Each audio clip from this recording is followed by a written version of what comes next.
We have Team Method, Smexen on Arms Warrior, Snuts on Fire Mage, and Sidu on Restoration Shaman playing that Warrior Mage Shaman composition. And for the side of Northern Black, we have the Assassination Rogue Jax, the Fire Mage Wealthy Man, and the Holy Paladin Rubcub.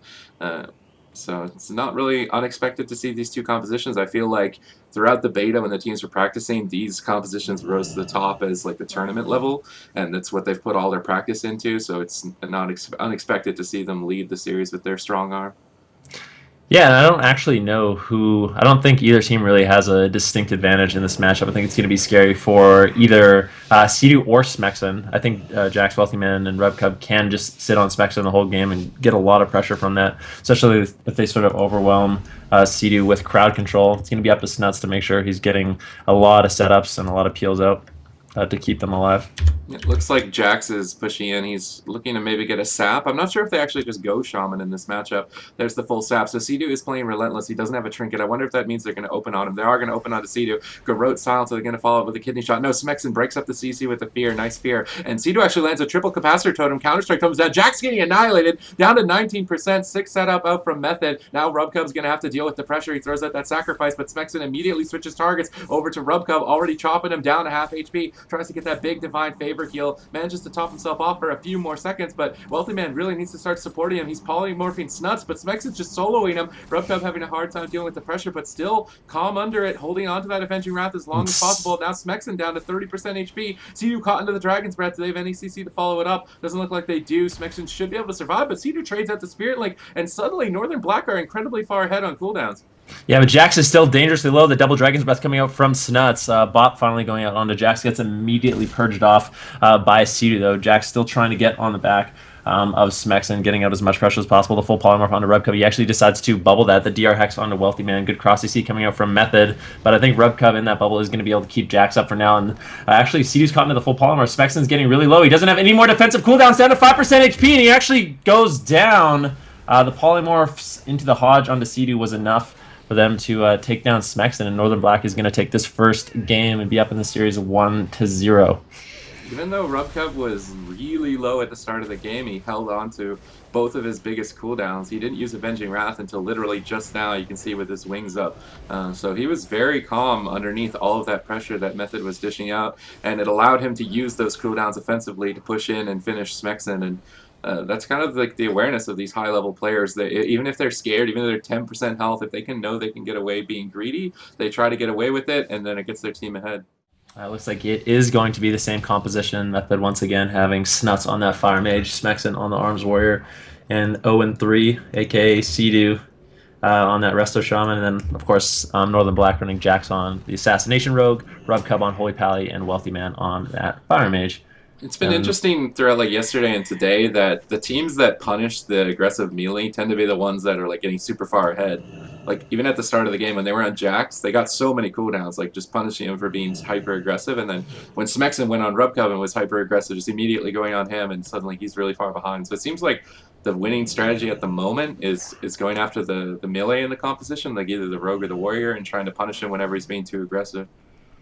Yeah, like we talked about yesterday, this expansion seems so like momentum based, and if Smexen has to play defensive or like run away and start kiting, then their team just falls behind on momentum, and yeah, it gets caught in this very like defensive mindset. Not only that, but it seems like the Rogue and the Warrior are just like they're the best targets. Mages are just so hard to kill right now for any melee, for any caster in any melee. So it's like their only option. Looks like Sea-Doo is playing Relentless again. They're opening with a huge amount of pressure on Smexen. Once again, an amazing Fear, breaking up the CC. Sea-Doo drops that Earthen Shield Totem. That's going to reduce a lot of damage here on Smexen, a very important placement, and Smexen needs to make sure that he stays inside the radius. He's still down at half HP. They've managed to force Jax's Cloak of Shadows, and Smexen is still chopping him apart. Rubcub forced to use his ultimate sacrifice. Will trigger Method to make a swap. Now can Rubcub deal with the pressure? He's got his Avenging Crusader up. He's doing a lot of healing. Good polymorphs out from Snuts on Jax, but Rubcub dispels it. Now Wealthy Man throws out a polymorph onto Snuts. They're still going after Smexen, but Sea-Doo landing that triple capacitor is going to slow down the game quite a lot, give Smexen more breathing room to go after Rubcub, but Rubcub moves in, coming in hot for that full Fist of Justice. Are they going to follow it up with any CC? Doesn't look like Wealthy Man has the diminishing return just yet, as Smexen actually switches over to Wealthy Man. They're trying to stop those polymorphs. They're trying to slow down the CC. They know that's the only way they're going to lose right now. Yeah, I think that's a really smart decision by them. Wealthy Man actually getting really low. The polymorph out onto Rub Cub right now. Finally gets out of that crowd control, trying to get out some of those heals. Lands a huge Holy Light onto Wealthy Man, who's still hovering at around 70% HP. Smexon now taking a little bit of damage. Actually the Earth Shield Totem dropped by Sea-Doo there before the kidney shot going off, and as well before the polymorph. So really good foresight by Sea-Doo there, and that'll most likely keep Smexon up for the duration. Wealthy Man spamming out those polymorphs right now onto Snuts. And it looks like Smexon still wants to shut down Wealthy Man's polymorphs. They realize, like you said, that if Sea-Doo isn't getting crowd controlled, they most likely won't end up losing. But I just don't know if they're going to be able to stop all the polymorphs coming out from Wealthy Man. In terms of mana, Rub Cup up at around 84% right now, Sea-Doo at around 50%. But Smexon right now wanting to get aggressive with that battle cry, increasing him and Snuts' critical strike chance. Vendetta coming out from Jaxo. A lot of pressure on this Mexan. Sea-Doo able to just spam out those casts. So it gets Dragon's Breath by Wealthy Man. Wealthy Man going for the sheep gets interrupted there. And then Jax hovering really, really low right now as well. Catching a huge heal from Red Cup, topping off. Yep, Smexon still sitting on to Wealthy Man, but Wealthy Man managed to sneak in a polymorph. Can he follow that up with another polymorph? He gets the second polymorph. If he gets the third polymorph and Rubcup can follow it up with a stun, there's the stun. Smexon could be in a lot of trouble. He has nothing to run. He's staying next to Sea-Doo for that Spirit Link. They drop the Spirit Link, heals Smexon back up. Snuts in full defense mode, spamming out these polymorphs, but they're just getting no counter pressure. Dragon's Breath now onto Sea-Doo. Smexon still in a lot of trouble despite the Spirit Link. Rubcup dishing out some damage as well, and it's just so much pressure coming out from Northern Black right now. Smexon's just ultimately going to fall. The full polymorph on Sea-Doo. 5% HP remaining will not be enough. Northern Black crushing game number 2. And now Method, they need to figure something out because this Warrior Mage Shaman, I just don't feel like it's working for them. Yeah, it just seems when Sea-Doo doesn't have like a Spirit Link or he doesn't have the stone. What is it? Stone Shield Totem? I think that's what it's called. Earthen Shield Totem, I think. But yeah, Earthen Shield Totem. When he doesn't have those like cooldowns available, it seems like it's just really hard for him to actually just heal through the damage at all. He has to deal with the interrupts coming out from Wealthy Man, and anytime he gets caught in a CC chain, it's really scary because, like we said, he never really has that trinket available. Yeah, and we actually did get a map pick here, guys. Looks like we're going to be going into Dalaran Sewers, and it looks like there was a composition swap by Method, as we kind of predicted. Snuts is going to be playing that Shadow Priest now. Bean Slayer, Officer Bean, coming into the game on that Feral Druid, and they're going to be trying out that Shadow Priest Feral Shaman comp. And one of the good things about that comp, like we talked about, they have a lot of off healing. They're very, very resilient because of that, and they have a tremendous amount of spread pressure. Like I think if Bean Slayer and Snuts are able to get dots onto everyone, it's going to be really, really hard for Red Cub to heal through that damage. Yeah, and I mean, they have good off healing, like Shadow Mend on a Shadow Priest or Healing Touch on a Feral Druid are both very quick casted big heals, and they can spam those out during like emergency times. Whereas the Warrior doesn't have that. He's just like, I'm gonna run away. Okay, I'm dead.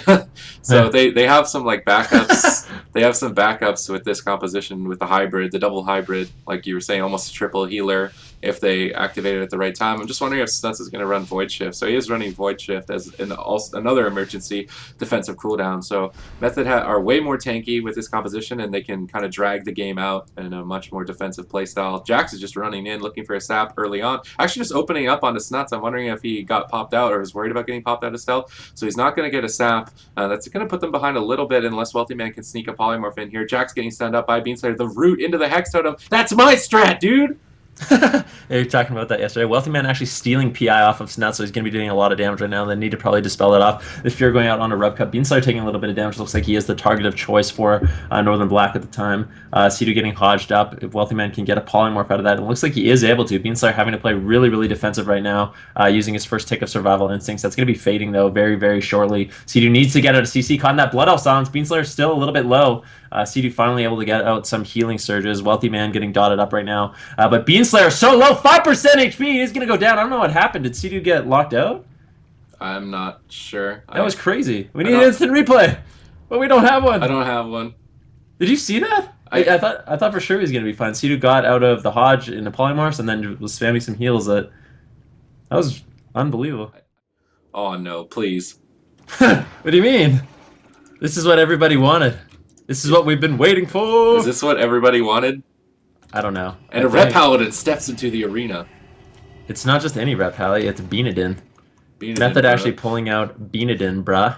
Gonna be playing that Retribution Paladin, Smexon on the Arms Warrior, Sea-Doo on that Restoration Shaman, running the same composition that we saw Soar run basically throughout the entire tournament. So, not gonna lie, that Beanadin transmog looks like he just dinged 110. Those are the best kind of transmogs. That way you can keep your enemy surprised. All right, let's see if Benedin's running the Blessing of Sanctuary. So this is like the most powerful effect that Ret Paladins can bring to their team. Every 25 seconds, they can remove a stun, a silence, or a fear, and reduce the duration of the effects for the next 5 seconds. So they're really powerful against rogues. Let's see if Benedin can effectively use that Blessing of Sanctuary in this match. Already starting the game with a triple fear out from Smex, and they're going right after Rubcub. They've got him caught into the stun, and he's really not responding. He's down to 29%, popping his Aura Mastery, reducing damage by 20%, trying to stay on this target, getting Hex, and actually deciding to bubble out of that to stay alive.